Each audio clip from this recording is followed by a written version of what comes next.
The NBA history books are littered with superstars imposing their will on the rest of the league. Alongside them are supporting cast with maybe a few key pieces, but the rest start to get rotated around throughout the years. All the while, chip after chip falls into the stars' hands. Players like Bill Russell, Magic Johnson, Michael Jordan, and Kobe Bryant. These players dedicated their entire careers to one team and found repeated success. So who's next to join them? If you've been watching literally any basketball for the past 7 years, you know the answer. It's Steph Curry and his Golden State Warriors. We need to take it all the way back to the start before you write him into the book of NBA lore. Stephen Curry was drafted in 2009 with the 7th pick to Golden State, a scrawny college prospect that drew a lot of curiosity, but most thought he couldn't handle the transition physically into the pros. After 2 years of learning the ropes, he got his future sidekick.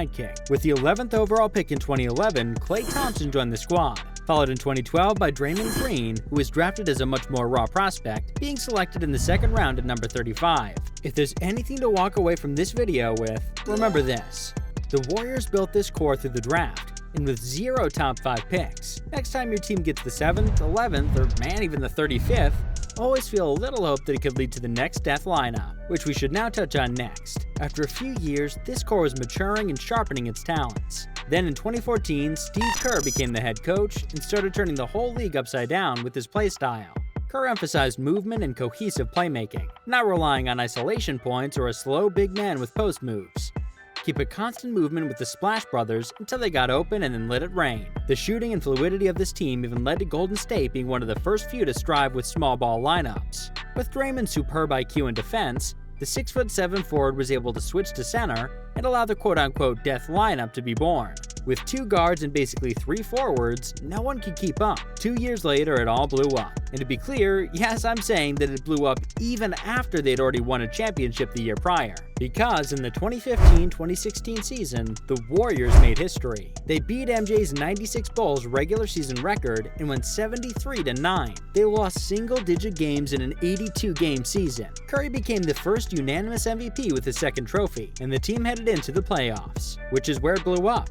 In the other direction. The infamous blown 3-1 lead in the finals. The Warriors made history in more ways than one that year, as being up 3-1 against the Cavs, only to eventually lose, has never been done before. The back-to-back dream was dead. Or was it? And this is where things just start to get silly in Golden State. Kevin Durant, former MVP and scoring title champ, joins the 73-9 team, making them a complete juggernaut of a group that now doesn't even need to care about the regular season. They'll do well and then hit the playoffs with their foot on the gas. A quick aside, this is also an interesting point in the story of the dynasty for a reason outside of pure gameplay. Before this, the Warriors were a fairly beloved team. They're exciting to watch with lovable superstars and a personable coach. Even when they were destroying the rest of the league, it was hard to actually hate them. They built this one-of-a-kind team through the draft, and a few smart, smaller trades. But when they got KD, that outlook shifted. Suddenly, they were the overpowered team that had more talent than they even needed. Durant instantly became a target of hate with this move, and it leaked into the rest of the Warriors' image. The beloved had become the hated, everyone outside of Oakland praying for their downfall. But it didn't happen initially. For the first 2 years of Durant's time there, they won back-to-back championships. And then, right when it looked like they'd get a three-peat,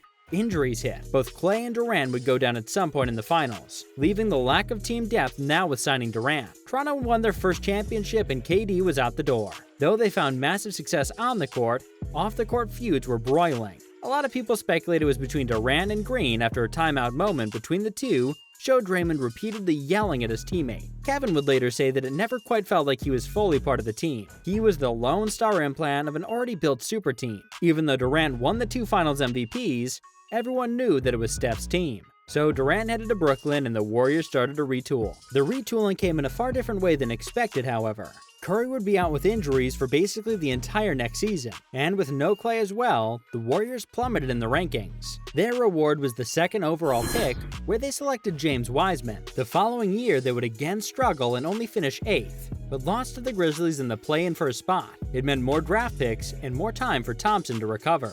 And now we know the story from here. Klay comes back, the Wiggins trade was a massive success, and Steph is still dominant well into his 30s. The Warriors see their 6th final and 4th ring in 8 years. But it's not even over yet. At the time of this recording, the Warriors are struggling. There's no denying that. Are you really going to bet against this team though? Maybe this year, sure, but you can't underestimate this front office and team core. Steph Curry has cemented himself in the history books as the best shooter of all time, and who knows what else when all is said and done. Make sure to keep the pen and book handy, and thanks for watching.